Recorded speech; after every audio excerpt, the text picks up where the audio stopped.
మళ్ళీ మహాఘనుడవు మహోన్నతుడవు పరిశుద్ధ స్థలములనే నివసించువాడు కృపా సత్య సంపూర్ణమై ఆ మధ్యలో నివసించుట న్యాయమా నన్ను పరిశుద్ధ పరచుటే ధర్మమా మహాఘనుడవు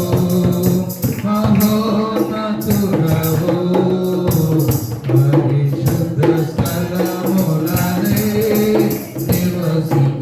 నివసించువాడవు కృపా సత్య సంపూర్ణమై మా మధ్యలో నివసించుట న్యాయమా నన్ను పరిశుద్ధ పరచుటే నీ ధర్మమా నన్ను పరిశుద్ధ పరచుటే నీ ధర్మమా ఏమైనా చేయగలవు అందరూ నన్ను మార్చగలవు ఏమైనా చేయగలవు పదమొత్తం మార్చగలవు నీ నామముకే మహిమంతా తెచ్చుకొందువు మళ్ళీ ఏమైనా చేయగలవు పదమొత్తం మార్చగలవు నీ నామముకే మహిమంతా తెచ్చుకొందువు యేసయ్యా యేసయ్యా నీకే నీకే సాధ్యం అందరూ యేసయ్యా యేసయ్యా నీకే నీకే సాధ్యము ఏమైనా చేయబడండి అదము దేవుడు మన కథ మార్చే దేవుడు మన దేవుడు మన స్థితిని మార్చే దేవుడు మన దేవుడు నీ ఆలోచన మార్చే దేవుడు నా చేయగలవు పదమొత్తం మార్చగలవు నీ నామముకే మహిమంతా తెచ్చుకొందువు ఏమైనా పడగలవు ఆయన మార్చే దేవుడు నీ స్థితిని మార్చే దేవుడు నీ దుఃఖమును మార్చే దేవుడు ఆయన యేసయ్యా యేసయ్యా నీకే నీకే సాధ్యము యేసయ్యా యేసయ్యా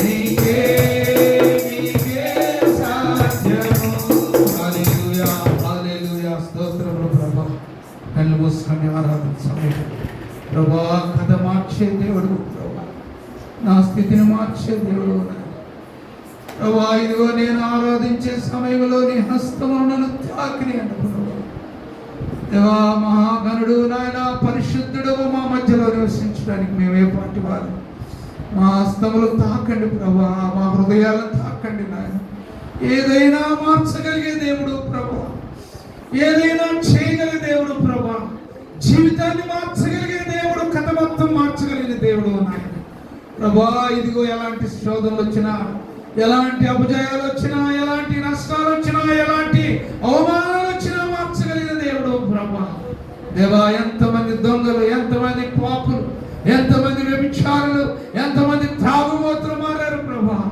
నీ కథ మొత్తం మార్చగలిగిన దేవుడు నాయన ఏ డాక్టర్ వల్ల కాలేదు ప్రభా ఎవరి వల్ల కాలేదు ఈ రాత్రి ప్రభా ఈ మధ్యాహ్నకాల సమయంలో నీ ద్వారానే జరుగుతున్నాయి నీవే మార్చగలిగిన దేవుడు పరిశుద్ధాత్మ దేవ ఈ మధ్యాహ్నకాల సమయంలో చేయి ప్రార్థన చేయ సహోదరి ప్రార్థన చేయ సహోదరి అవసరం ప్రార్థన చేయి నీ కథ మొత్తం మార్చగలిగిన దేవుడు నేను ఫెయిల్ అయినా అనుకుంటున్నావా నేను ఇంట్లో ఓడిపోయాను అనుకుంటున్నావా నేను ఇంట్లో పాడైపోయాను అనుకుంటున్నావా ఇదిగో నీ గుండెలు బాదుకుంటున్నావా ఆయన ఏమైనా చేయగలిగిన దేవుడు నీ దగ్గర ఒక్క రూపాయని తీసుకో నీ దగ్గర ఏమీ ఆయన ఆశించడు నేను కోరుకుంటున్నాడు నా బిడ్డ నీ హృదయం నాకు నీ వెనకాల నేనున్నాను ఇదిగో నీతో నేను నడుస్తున్నాను నీ అవమానాలు ఏంటో నాకు తెలుసు నీ బాట ఏంటో నాకు తెలుసు నీ ముళ్ళ బాట ఏంటో నాకు తెలుసు ఇదిగో నేను రాజబాటలో నేను నడిపిస్తాను ఏమైనా చేయగలవు, కథ మొత్తం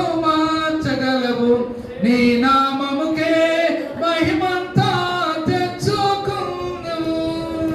పరిశుద్ధడానికి ఉన్నది ప్రభా. ఇంతగానైనా ఈరోజు నేను చక్కగా ప్రభా మా హృదయాలను తాకిని శ్రీనివాస్ పాడిన పాట ప్రభా, ఇవనైనా తండ్రి షలోమి పాడిన పాట, చిన్న బిడ్డలు పాడిన పాట ప్రభా, ఇదిగోనైనా మా మధ్యలో నివసించడానికి యోగ్యుడిగా మేము చేసుకోవాలని సహాయించు.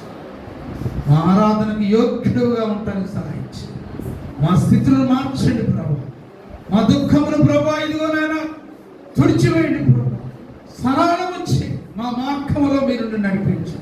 మీ సన్నిధి మాతో ఉంచి నడిపించు. యేసు పరిశుద్ధ నామంలో వేడుకొని ప్రార్థన చేస్తూ ఉన్నాము తండ్రి. ఆమేన్, ఆమేన్. దయచేసి అలాగే నిలబడి దేవుని యొక్క వాక్యం చదువుతున్నాం.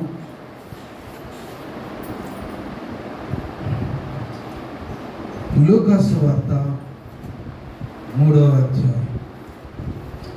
పాత నిబంధన గ్రంథంలో లూకా సువార్త 3వ అధ్యాయం. మనం దీన్ని ఈరోజు ఉత్తర ప్రత్యేక రీతిగా చదువుకున్నాం.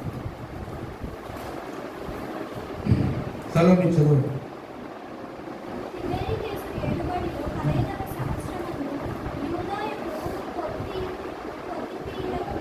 పొంతి పిలాతు అధిపతిగాను,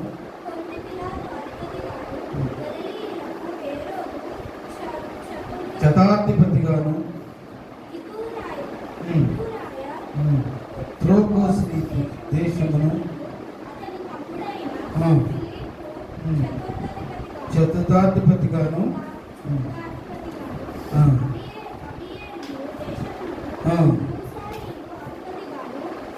అన్నయు కైపేయు ప్రధాన యాజకుడిగాను ఉన్న కాలమున అరణ్యములో ఉన్న చక్రియ కుమారుడైన యోబునకు దేవుని వాక్యము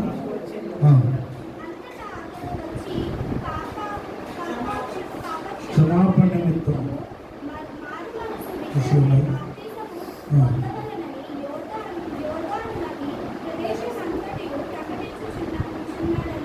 ప్రభు సిద్ధపరచుడి.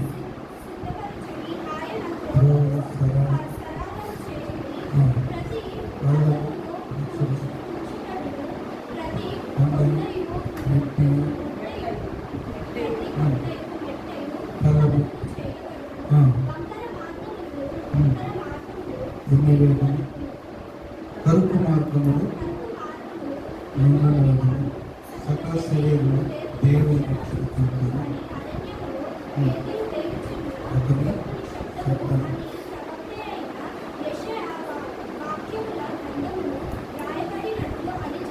చాలు. దేవుడు తన వాక్యం దీవించిన దాకా దయచేసి కూర్చోండి. అది ఎవరైనా సాక్ష్యములు సమయం ఇస్తూ ఉన్నాం. మరి మీ సాక్ష్యములు పంచుకోవడానికి సమయం ఉంది కాబట్టి మీరు మీ సాక్ష్యములు పంచుకోండి.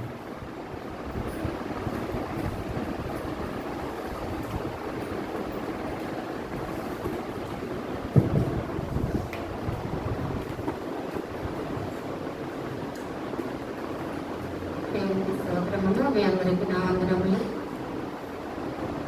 అయ్యగారికి అమ్మగారికి నా వందనాలు చెల్లించుకుంటున్న సంఘం పట్ల సంఘం నా కుటుంబం కోసం ఎంతగానో ప్రార్థన చేశారు. అందరికీ నా వందనాలు చెల్లించుకుంటున్నాను. నా బిడ్డ విషయంలో దేవుడు ఎన్నో మేలు చేశాడు. పెళ్లి విషయంలో కానీ బిడ్డ విషయంలో కానీ తన మొద దేవుడు ఆలకిస్తూ ఉండు. బిడ్డకి చక్కని బిడ్డనిచ్చిండు. కుటుంబం కూడా మారాలని నేను కోరుకుంటున్నాను. అందరూ ప్రార్థన చేయమని కోరుకుంటున్నాను. ఇంకోటి ఏంటంటే నా బిడ్డ విషయం వాసు ఎంతగానో దేవుడు కాపాడిండు, ఎంతగానో రక్షించిండు. చదువులో తోడుండు, అన్ని విషయాల్లో తోడుండు. లాస్ట్లో మన సన్నిధిలో దేవుడు వాడతాడని చాలా ఆశపడ్డాను. అని ఇక్కడ ఉండవే సంఘం అంతా రావాలని, ఇక్కడ మా అమ్మ కుటుంబం అంతా రావాలని ఎంతగానో అనుకున్నాను. కానీ బిడ్డ ఇక్కడే వాడుకోవాలి, మేము ఇక్కడే ఉండాలి. పక్కకు వెళ్ళిపోయింది. బిడ్డనే ఏమనుకో ఏ బిడ్డ తీసుకురావాలని కోరుకుంటున్నాను. నేనైతే ఎంతమంది ఉద్యోగం పంపించమా బిడ్డను అందరూ అన్నారు జరబెట్టి అన్నమ్మా ఏదో ఒక ఉద్యోగం 10,000 ఇచ్చిన చాలు ఇవ్వాలి. వాడు లేడు, వాడు చేయలేడు, ఇట్లానే చేస్తాడు. ఎందుకు చేయడు? కొంచెం అలవాటు అయితే వాడే చేస్తాడు. అక్కడ ఒకసారి అడిగింది. నేను అక్కడ ఎయిర్పోర్ట్లో అందరూ చూసుకున్నాను. నా బిడ్డ కూడా ఇక్కడే చేసుకుంటే ఎంత బాగుంటుండే. 10,000 వచ్చిన సార్, 14,000 వచ్చిన సార్ అని నేను ఎంతగానో బాధపడేదాన్ని. అయితే మన దేవుడి సన్నిధిలో 2-3 వారాల క్రితం మొక్కుబడి చేసుకున్నాను. దేవుడు అది అసాధ్యమైనదంటూ ఏది లేదు. కానీ నేను మెడలు పట్టి బయటికి దొబ్బలేను. తల్లి కదా, నేను ఏమి చేయలేను. కానీ నువ్వే మార్చగల దేవుడు. నీకు ఏదైనా అసాధ్యమంటూ ఏది లేదు. ఏదైనా చేయగల దేవుడు నువ్వు కనుక మమ్మల్ని నువ్వే తెచ్చుకోగలవు దేవుడు. ఆ బిడ్డని ఎలాగైనా పనికి పంపించు అన్నప్పుడు దేవుడు, నేను ఇక్కడ నుంచి మొక్కుబడి తీసుకొని వెళ్ళినాను. లేదా 2 రోజులకి సార్ ఫోన్ చేసి ఇంటర్వ్యూకి రామన్నాడు. అటెండర్ పోస్టు మన ఆఫీసు, అక్కడ ఎయిర్పోర్ట్లో ఆఫీస్లో అటెండర్గా డ్యూటీ ఇచ్చిండు అబ్బాయికి. 3,000 శాలరీ అని మళ్ళీ 2 వారాలు కాగానే మళ్ళీ ఓన్ అన్నాడు. ఓనం మనకు ఒగ్గుదైదులు అంటే ఎందుకు పోవాలి అవసరం, ఒక్కపోతే ఎట్లయితుంది, చేసుకోవాలి. 10,000 అయినా చాలు, ఎంతైనా చదివాలంటే సరే పోనం అని. పోనం అంటే సరే దాన్ని ఇష్టం అన్న. మళ్ళీ ఇంటికి వచ్చినాక సార్లు మేడంలు అందరు ఫోన్లు చేసాం, ఎందుకు రావు డ్యూటీకి, రావాలి కదా అని అన్నారు. రావాలి, నీకు పండుగలకు ఏం రాకు, సెకండ్ సాటర్డే రాకు, 4th సాటర్డే సండే రాకు, సెకండ్ సాటర్డే రాకు, ఎప్పుడు రాకు నువ్వు, నీకు హాలిడేస్ ఉన్నాయి, మంచి జీతం 16,000 జీతం, నీకు తక్కువ జీతం అని ఎవరు చెప్పారు, నీకు 16,000 జీతం అని చెప్పారు సారు. అయితే దేవుడు అంత మంచిగా నేను అనుకున్నానని ఆ బిడ్డను చూసి అనుకుంటా, నా బిడ్డ ఇక్కడ కూడా, నా బిడ్డ ఇక్కడ ఉద్యోగం చేసి ఎంత బాగుంటుంది, ఇంట్లో తిని పడుకుంటాడు అని నేను ఎంతగానో బాధపడేదాన్ని. దేవుడు మన సంఘ ప్రార్థన అనిపించి, సేవకుల ప్రార్థన అనిపించి, ఇంట్లో స్నానం చేసుకోవాలంటే కూడా బద్దకస్తుంది వాడు. అలాంటి వాడు 5:30-6 గంటలకి లేచి మంచిగా స్నానం తీసుకొని, బట్టలు వేసుకొని, ఇన్షర్ట్ వేసుకొని, మంచిగా షూలు వేసుకొని, బాక్స్ తీసుకొని డ్యూటీకి వెళ్తుండు. దేవుడు అక్కడ స్థిరపరచాలని, మళ్ళీ బిడ్డని ఇక్కడ తిరిగి తీసుకురావాలని నేను ఎంతగానో కోరుకుంటున్నాను. మీ అందరినీ ప్రార్థన చేయమని, నా కుటుంబం కోసం ప్రార్థన చేయమని, నా భర్త కూడా ఒకటి మారు మనసు పొందాలని, నా బిడ్డలు కూడా మారు మనసు పొందాలని నేను కోరుకుంటున్నాను. నా మొక్కుబడి దేవుడు తీరుస్తాడు, నాకు ఏదైనా చేయగలడు దేవుడు, నేను ఏది అడిగితే దేవుడు అది ఇస్తాడని నేను గట్టిగా నమ్ముచున్నాను. ఈ చిన్న సాక్ష్యాలు దేవుడు దీవించి ఆశీర్వదించును గాక. చాలా సంతోషం. ప్రార్థన చేయండి. తిరిగి మళ్ళా సంఘంలో కలుసుకునే వ్యక్తిగా ప్రార్థన చేయండి. ఇంకా ఉన్నారు శ్రీనివాస్ ఉన్నావా? దేవుని వాక్యం చదువుతున్నాం. సాక్ష్యములు దేవునికి మహిమకరంగా ఉంటాయి. ఇంకా దేవునికి మహిమకరంగా వచ్చే సాక్ష్యం చెప్పాలి. దేవుడు మన జీవితాల్లో మహిమకరంగా ఉండేటట్లుగా చూడాలి. సరే, చదువుకున్న భాగంలో 3వ అధ్యాయం మీరు ఇంటికి వెళ్ళినా కూడా చదువుకోండి. దీంట్లో చాలా విషయాలు దాచబడి ఉన్నాయి. 21వ వచనంలో అందరూ బాప్తీసం పొందిన తర్వాత యేసు ప్రభు కూడా బాప్తీసం. చాలా జాగ్రత్తగా వినండి, కొద్ది నిమిషాలు. 21వ వచనం అందించండి, ఎవరైనా సహాయం చేయండి. ప్రజలందరూ కూడా బాప్తీసము పొందినప్పుడు యేసు కూడా బాప్తీసము పొంది ప్రార్థన చేయుచుండగా ఆకాశము తెరవబడి పరిశుద్ధాత్మ శరీరాకారములో పావురము వలె ఆయన మీదకి దిగి వచ్చాను. అప్పుడు నీవు నా ప్రియ కుమారుడు, నీ యందు నేను ఆనందించుచున్నాను. ఒక శబ్దం ఆకాశము నుండి వచ్చెను. చాలు చూడండి, బాప్తీసం తీసుకున్న తర్వాత యేసు ప్రభువులో ఒక దర్శనం చూశాడు. ప్రార్థన చేయుచుండగా, బాప్తీసం అయిన తర్వాత బట్టలు మార్చుకోవటాలు, లేకపోతే మిఠాయిలు పంచుకోవటాలు, లేకపోతే ఇంకా ఏదో చేయలేదు.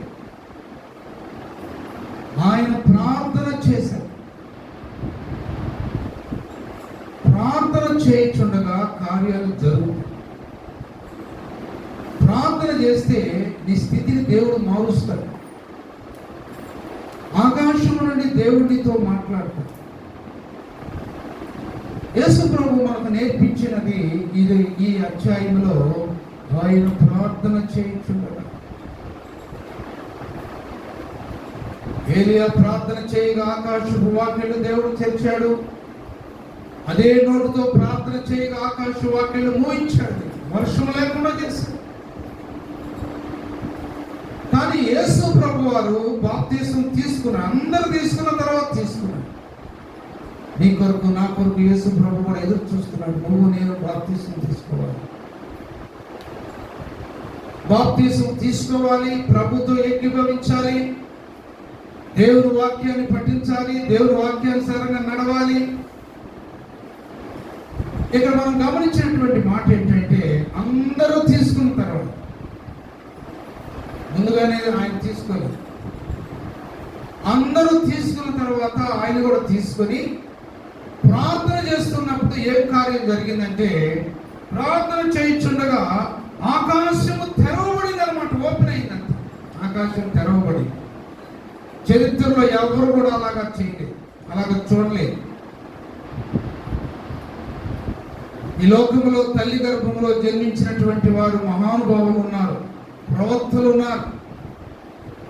వారి ద్వారా దేవుడు అద్భుత కార్యాలు చేయించాడు. చనిపోయిన వారిని కూడా లేవనెత్తాడు. రోగములు అప్పటికప్పుడే మాయమైపోయినట్లుగా చేశాడు. కానీ అలాంటి శక్తివంతమైన ప్రార్థన ఆకాశాన్ని కూడా కదిలించిందన్నమాట. తర్వాత పరిశుద్ధాత్మ శరీరాకారంలో పావురము వలె, శరీరాకారంలో పావురము వలె అతని మీదకి దిగివచ్చెను. అప్పుడేమన్నాడు? ఇతడు నా ప్రియ కుమారుడు, ఇతని యందు నేను ఆనందిస్తూ ఉన్నాను, ఇతని యందు నేను ఆనందిస్తూ ఉన్నాను. ఆయనలో శక్తి ఉన్నది. ఆయనలో దేవుని యొక్క ఆత్మ, తండ్రి, కుమార, పరిశుద్ధాత్మ యొక్క శక్తి ఆయనకు పంపించాడు. ఏ పాపము లేనటువంటి వాడు, తల్లి గర్భంలోనే ఎలాంటి సంబంధం లేనటువంటి వాడు.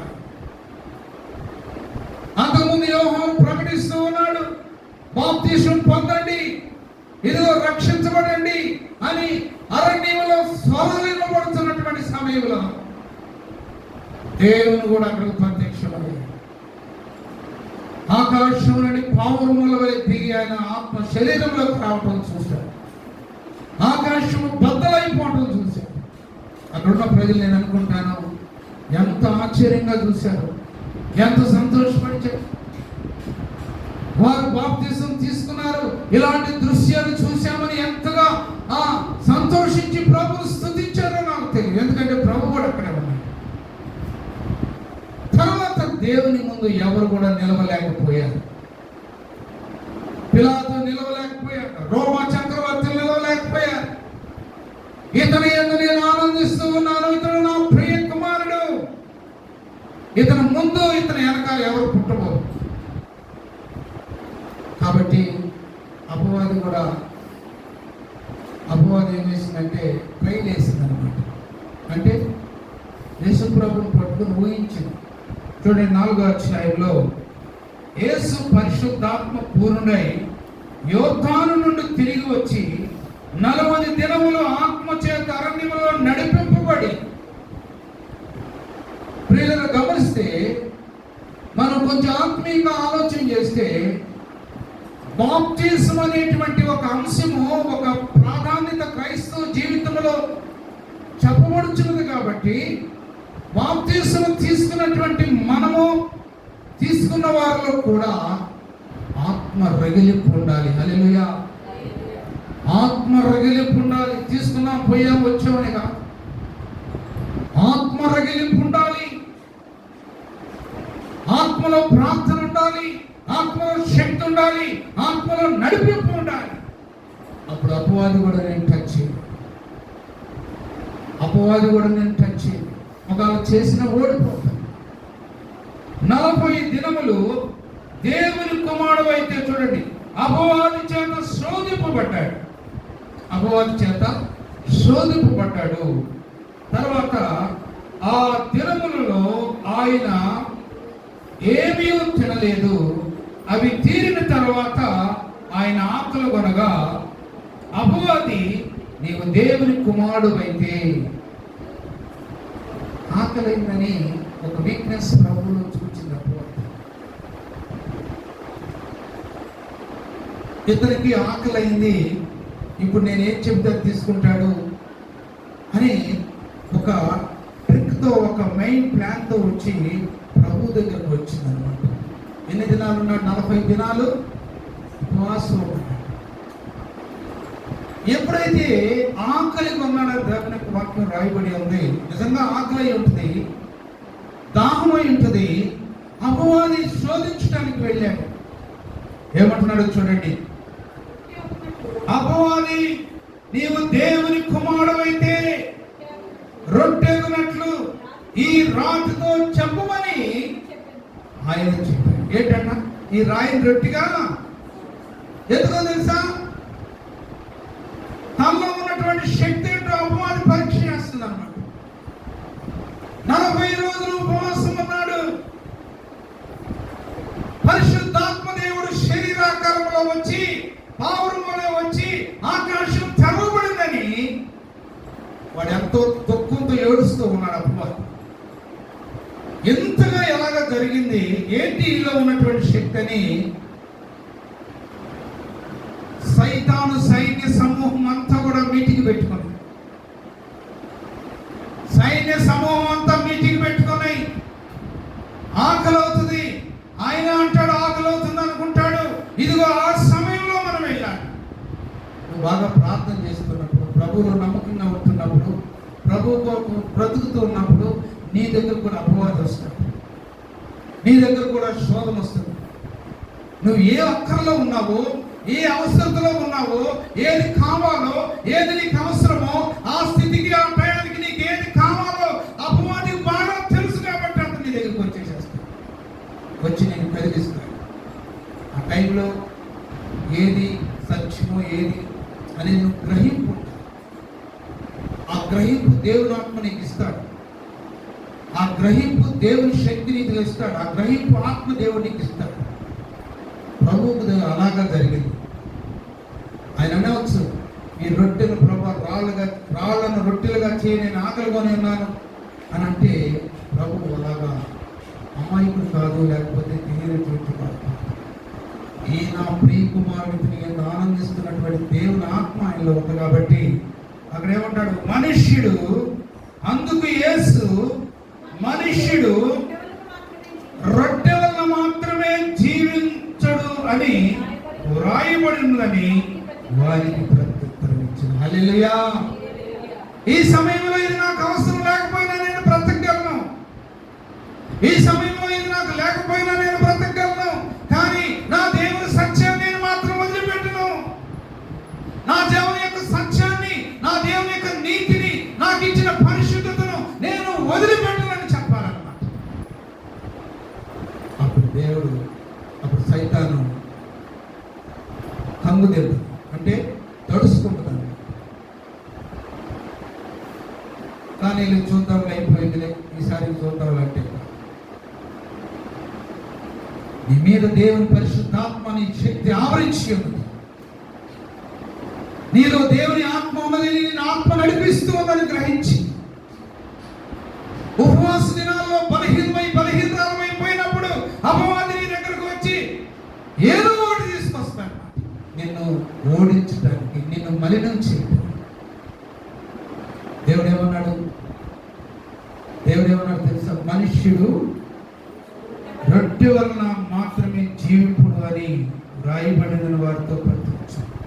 5వ వచనం. అప్పుడు అపవాది ఆయన తీసుకుని పోయి అక్కడ పేదైపోయింది. రెండోది అన్నమాట, భూలోకము రాజ్యములన్నిటినీ ఒక్క నిమిషంలో ఆయనకు చూపించింది.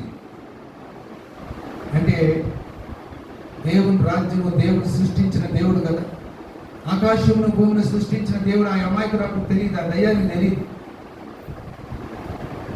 నీవు దేవుని బిడ్డవని అపవాదికి ఒక్కోసారి తెలియదు. దేవుని పవర్ నీ దగ్గర ఉందని అపవాదికి తెలియదు. ఒకసారి నిన్ను జయించలేక సిగ్గుపడి మరలా ఇంకొక వేషంలో వచ్చింది, మరలా ఇంకొక లాలక్ష్యంలో నీ దగ్గరకు వచ్చింది, ఇంకొక మార్గంలో నీ దగ్గరకు వచ్చింది. ఆయన సృష్టించిన భూమి, ఆకాశము నాది, సముద్రాలు జలచరములని నావి అన్నటువంటి మాటను జ్ఞాపకం చేసుకొని ఆయన ఏమంటుందంటే ఒక్క నిమిషంలో చూపించిందంట.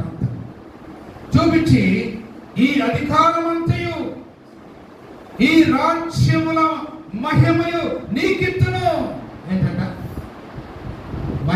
మహిమ, స్తుతి, ఘనత, మహిమ ఆయనకే చెందును. కేరియములు ఆయనకే, ఆయన దగ్గర నుండి స్తుతి గాన ప్రతిగానములు చేస్తారు. పరిశుద్ధుడు, పరిశుద్ధుడు, పరిశుద్ధుడు నిత్యము దూతలతో కొనియాడబడుచున్న నా యేసయ్యా వందనం, వందనం. నిత్యము దూతలతో కొనియాడబడుచున్న నా యేసయ్యా వందనం. ఆయన పరిశుద్ధుడు అనే సంగతి అపవాదికి తెలియదు. ఏదో ఒక రూపంలో నిన్ను అపజయించి, ఏదో ఒక రూపంలో నిన్ను జయించి, ఏదో ఒక రూపంలో నిన్ను మలినం చేసి, మురుగు చేసి వదిలిపెట్టాలనుకుంటాడు సైతాను. జాగ్రత్త. బాప్తిసం పొందినటువంటి వారికి ఈ విషయాలు చెబుతున్నాను, రొట్టె తీసుకున్న వారికి విషయాలు చెబుతున్నాను, ద్రాక్షరసంలో చేయి వేసే వారికి విషయం చెబుతున్నాను. దేవుని ఆత్మ నీతో ఉన్నది, పరిశుద్ధాత్మ దేవుడు నీలో ఉన్నాడు. ఇదిగో ఆకాశము నుండి ఆకాశము తెరవబడింది, శరీరాకారంలో పౌరు రూపంలో ఆయన శరీరం మీదకి వచ్చి ఈయన నా ప్రియ కుమారుడు యందు నేను ఆనందిస్తున్నాను. ఆ పౌరు దేవుడు నీకు ఇచ్చాడు, ఆ శక్తి దేవుడు నీకు ఇచ్చాడు, ఆ కృప దేవుడు నీకు ఇచ్చాడు. ఇక నేను ఎవరు కూడా చెల్లించగలరు, ఎవరు కూడా నిన్ను జయించలేరు. అందుకే పౌలు గారు అంటాడు ఎఫెసీయులకు రాసిన పత్రిక 6వ అధ్యాయంలో, ఆయన జయించినటువంటి వాడు, ఆయన సమస్తమును తమస్య మార్గములో జయించినటువంటి వాడు, ఆయన తేజస్సు ఆయన మీద పడింది, ఆయన జయించినటువంటి వాడు. సౌలా, సౌలా, నీవు నన్నెందుకు హింసించుచున్నావు, నీవు నన్నెందుకు హింసించుచున్నావు? ఎవరు నీవు? ఇదిగో నీవు హింసించుచున్నా యేసును, నీవు హింసించున్నటువంటి యేసు. ఆడు పౌలు గారు అంటారు చూడండి, దేవుని యొక్క వాక్యంలో, క్రీస్తు యేసు ముద్రలు నా శరీరమందు ధరించి ఉన్నాను. గలతీయులకు రాసిన పత్రిక 6వ అధ్యాయము 17వ వచనంలో ఈ మాట రాయబడింది. సౌలును పౌలుగా మార్చి, నేను యేసు యొక్క ముద్రలు నా శరీరమందు ధరించి ఉన్నాను, ఇక మీదట ఎవడను నన్ను శ్రమ పెట్టవద్దు. ఏమంటున్నాడు ఇక్కడ? ఏమంటున్నాడు పౌలు గారు? క్రీస్తు యేసు యొక్క ముద్రలు, the mark of Jesus in my body, nobody can trouble me. ఎవరు కూడా నన్ను చేయొద్దు, గలిబిలి చేయొద్దు. ఎప్పుడైతే నమస్క మార్గంలో సౌలు పౌలుగా మారి దాని దర్శనము, వెలుగును, పరిశుద్ధాత్మ శక్తిని పొందుకొని పొరలు కూడా కళ్ళ మీద పొరలు వచ్చేసినాయో అప్పుడు దేవుని యొక్క శక్తిని పొందుతున్నాడు. అప్పటి నుంచి చనిపోయేంత వరకు ఆ శక్తి ఆయన నుంచి వెళ్ళిపోయింది. ఎన్నో శోధనలు వచ్చి ఎంతో మంది హింసించారు, ఎంతో మంది రమ్మని లాగారు. ఒకప్పుడు ఇలాగున్నాం, ఒకప్పుడు అంటే భయపడేవారు, ఒకప్పుడు అంటే ఎంతో మంది పేరుగలవాడివి, ఇందుకు ఇలాగా మౌనమైపోయామన్నప్పుడు ద మార్క్ ఆఫ్ జీసస్, దేవుని యొక్క ముద్ర నా శరీరంలో చెప్పగలుగుతావా? ప్రియ క్రైస్తవుడా, నువ్వు చెప్పగలుగుతావా? రక్షించబడిన వ్యక్తి, మారు మనసు పొందినటువంటి, బాప్తిసం పొందినటువంటి వ్యక్తి నువ్వు చెప్పగలుగుతావా? క్రీస్తు ముద్రలు నాలో ఉన్నాయని మనం చెప్పగలుగుతావా? చెప్పగలుగుతావు. దేవుని అనుకున్నాడని మర్చిపోయావు, దేవుని స్వరం ఉందని మర్చిపోయావు, దేవుని శక్తిని నడిపిస్తుందని మర్చిపోయావు. చిన్నాటికి లోబడి. చూడండి, అక్కడికి వెళ్ళి మళ్ళా లూకాసు వార్త దేవుని యొక్క వాక్యము చదువుకున్నాడు. ఎక్కడ కూడా ఆయన లొంగలేదు, ఎక్కడ కూడా ఆయన లొంగలేదు. రాజ్యములన్నిటిని ఒక్క నిమిషంలో ఆయన చూపించాడు. ఈ అధికారమంతయు ఈ రాజ్య మహిమలు నీకు ఇత్తను, అది నాకు అప్పగించబడినది, అది ఎవరికి నేను ఇవ్వగోరునో వానికి ఇత్తను. కాబట్టి నాకు మ్రొక్కి ఇదంతయు నీ తగునని ఆయనతో చెప్పాను. నాకు మ్రొక్కితే ఇదంతా కూడా నీకు ఇస్తాను. ఆయన హృదయంలో నవ్వుకుని ఉంటాడు. ఏంటి దయ్యం పట్టిందని మనం ఏం కాదు. కానీ ప్రియమైనటువంటి దేవుని బిడ్డలారా, నేను లొంగ తీసుకోవడానికి అపవాది ఏ రూపంలో వస్తాడో, ఏ క్షణంలో వస్తాడో, కానీ దేవుని శక్తిని పొందుకోవాలి. ఒక ఇంటికి తాళం వేసి తాళం చేయి దగ్గర ఎలాగ పెట్టుకుంటామో అలాగే ఆ పరిశుద్ధాత్మ యొక్క శక్తిని ఎప్పుడూ హృదయంలో పెట్టుకోవాలి, మలినమవకుండా పెట్టుకోవాలి, ప్రార్థనతో పెట్టుకోవాలి. యేసు ప్రభువు వారు బాప్తిసం తీసుకున్న వెంటనే ఆ ప్రజల గురించి అయితే రాయబడలేదు, కానీ ప్రభువుకు ముందు బాప్తిసం తీసుకున్న వారు ఏం చేశారో రాయబడలేదు. కానీ యేసు ప్రభు అయితే ప్రార్థన చేసేది. ఆ ప్రార్థన నేను జీవములోకి నడిపించింది, శక్తిలోకి నడిపించింది, అపవాది చేతుల నుంచి తప్పించింది అన్నమాట. కాబట్టి నాకు మ్రొక్కితివా ఇదంతయు నీ దగ్గర ఆయన చెప్పిన. అందుకు యేసు నీ దేవుడైన ప్రభువునకు మ్రొక్కి మాత్రమే సేవించగలనని రాయబడినప్పటికీ, దైవమా నేను నీకు మొక్కేదేంటి? అసలు నువ్వు నా దగ్గర నుంచి వెళ్ళిపోయావు, నీకు నేను మొక్కేదేంటి?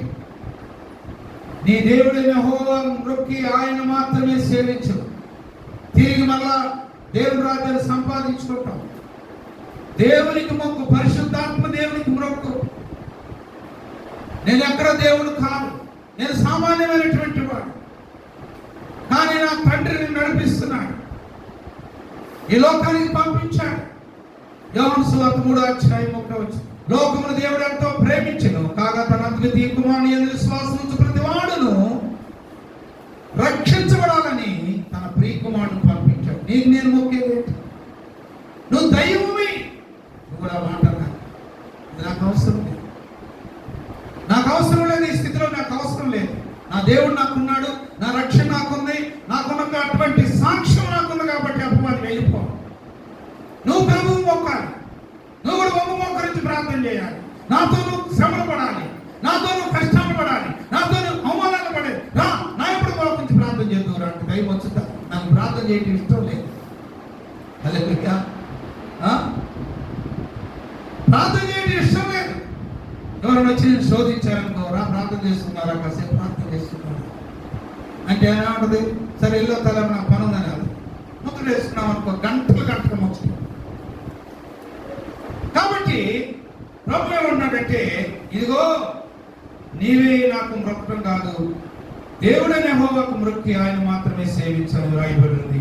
ప్రత్యుత్తరం ఇచ్చి పిమ్మట ఆయన యెరూషలేమునకు తీసుకుని పోయి దేవాలయపు సిద్ధమాన్ని పెట్టి దానికి ఇంకా కోపం వచ్చేసేస్తుంది. ఎక్కడ కూడా నాకు లొంగలేదనుకుంటుంది. చివరికి ఏం చేసింది? ఇదిగో దేవాలయం శిఖరం మీదకి ఎత్తుకుని పోయి దేవాలయం శిఖరమును నిలవబెట్టి, నీవు దేవుని కుమారుడు అయితే ఇక్కడ నుండి కిందకి దూకు.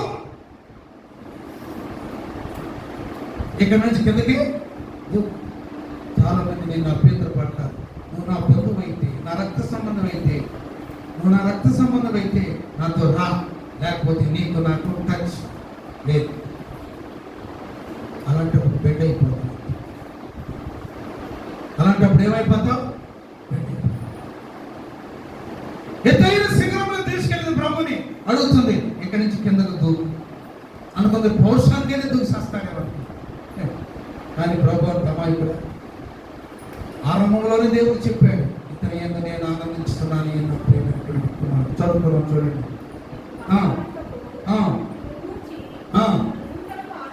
నిన్ను కాపాడుటకు నిన్ను గూర్చి తన దూతలకు ఏం చేస్తానంట? ఆజ్ఞాపిస్తాడు. ఇదిగో చెడిపోబోతుంది నా బిడ్డ, ఇదిగో ఇలాగైపోతుంది, కాబట్టి తన దూతలకు ఆజ్ఞాపిస్తాడు. ఎప్పుడు నువ్వు గట్టిగా ఉంటే, నువ్వు స్థిరంగా ఉంటే, gold is gold, all the glitters is not gold. మెరిసేదంతా బంగారము కాదు, బంగారం బంగారమే. ప్రియమైనటువంటి దేవుని బిడ్డలారా, ఇదిగో దేవుని శక్తిని వెనుకుండి నిన్ను ఆదరిస్తూ ఉంటుంది, నిన్ను బలపరుస్తూ ఉంటుంది, నిన్ను హెచ్చరిస్తూ ఉంటుంది. ముందుగానే నీకు చెప్తుంది, ఇదిగో పలానాడు వస్తున్నాడు, జాగ్రత్త. హల్లెలూయా. ప్రభు అంటున్నాడు, అయ్యో తన దూతలకు ఆజ్ఞాపిస్తాడు, నిన్ను కాపాడుటకు నేను కూర్చు తన దూతలకు ఆజ్ఞాపించను, నీ పాదం ఎప్పుడైనా రాతికి తగలకుండా వారు నిన్ను చేతుల మీద ఎత్తుకుంటారు. నా ప్రభు నిన్ను చేతుల మీద నా ప్రభువు నిన్ను చేతుల మీద ఎత్తుకుంటాడు, రాయి తగలకుండా నేను ఎత్తుకుంటాడు. కరోనా టైంలో ఎంతమందిని దేవుడు చేతుల మీద ఎత్తుకొని బ్రతికించాడు, ఎంతమందిని వ్యాధిగ్రస్తులు దేవుడు చేతుల మీద ఎత్తుకొని సైతానికి అందకుండా రెక్కలిచ్చి ఆకాశంలో గగనంలోకి వెళ్ళిపోయేటట్లుగా చేశాడు. ప్రియమైనటువంటి దేవుడు, ఎప్పుడు నువ్వు జాగ్రత్తగా గట్టిగా ఉంటావు. కావనుకున్నట్టు ఓట్ల ఎలక్షన్లో డబ్బులు తీసుకోకూడదు, గట్టిగా ఉంటాడు. ఇంటికి వచ్చారండి, ఏమో స్వార్థమా రానంటాడు. 4 ఏళ్ళు కావాలా, లేకపోతే దేవుడు కావాలా, 4 ఏళ్ళు కావాలని దేవుడు కావాలనుకుంటే 2 రోజులు ఆగిందంట, 3 రోజులు మళ్ళీ వచ్చాడట. ఆ బజార్కి చిన్న చీకట్లో 6 టైంలో వెళ్ళి ఏదో ముద్ర సంతకం పెట్టాలి, డబ్బులు తెచ్చుకున్నాడు. ఈ పాదములకు రాయి తగలకుండా ఎప్పుడు ఇట్లాంటప్పుడు బెండ్ అవుతున్నట్టు. ప్రేమైనటువంటి దేవుని పెట్టాలి, ఉపవాసం ప్రార్థన చేసి దేవుళ్ళు నమ్మకంగా నడుస్తూ ఉన్నప్పుడు, దేవుని కొరకు నమ్మకంగా బ్రతుకుతున్నప్పుడు అపవాది రావటం కాదు, నిన్ను కదిలించడం కాదు. నువ్వు సేఫ్గా ఉన్నావని ఎప్పుడు అనుకోవద్దు. రక్షించబడ్డాను, మారుమనసు పొందాను, బాబు తీసుకున్నానని సేఫ్గా ఉండాలనుకోవద్దు. దినదినము నిన్నే దగ్గరికి వచ్చి నిన్నే శోధిస్తాడు. ఏది పద్దాక ప్రార్థన, ఈ వయసులో ప్రార్థన ఏది, ఈ వయసులో మారుమనసు ఏది, ఈ వయసులో ఏది భక్తి, ఏది చేరేది, బలాకదినేది. నమ్మి బాప్తిస్మం పొందిన వాడు రక్షించబడదు, నమ్మడానికి నువ్వు నమ్మితే నేను దేవుడు తన చేతుల మీద ఎత్తుకుంటాడు, నీకు ఏ అపాయం రాకుండా కాపాడు.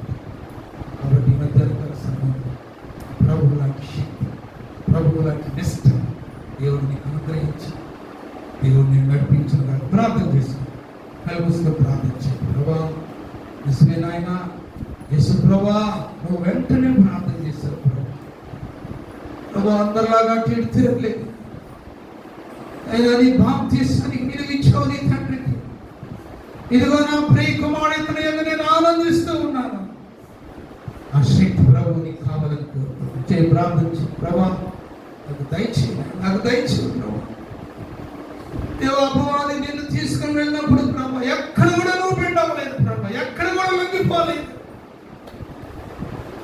కొండ శిఖరం మీదకి ఎక్కి దూకమన్నప్పుడు కూడా నేను దూకిన ఇదిగో నా పాదాలు దేవుడు కాపాడతాడు, రాయి తగలకుండా కాపాడతాడు. అపవాది వెంటనే ప్రభా తిరిగి కింద పడిపోయింది, పాతాళంలోకి వెళ్ళిపోయింది కదా ప్రభా. ఎంత జయమించావు, నాలో జయము లేదు ప్రభా, నా ప్రార్థనలో జయము లేదు నాయనా, నా మారు మనసులో జయము లేదు, నా బాప్తిస్మలో జయము లేదు ప్రభా. మాటికి నేను అపవాదికి లొంగిపోతున్నాను ప్రభా, మాటికి అపవాదికి లొంగిపోతున్నాను ప్రభా. మమ్మల్ని కాపాడు, నీ శక్తిని మా మధ్యకు తీసుకురా, బిడ్డలందరికీ దయచేయి యేసు నామములో.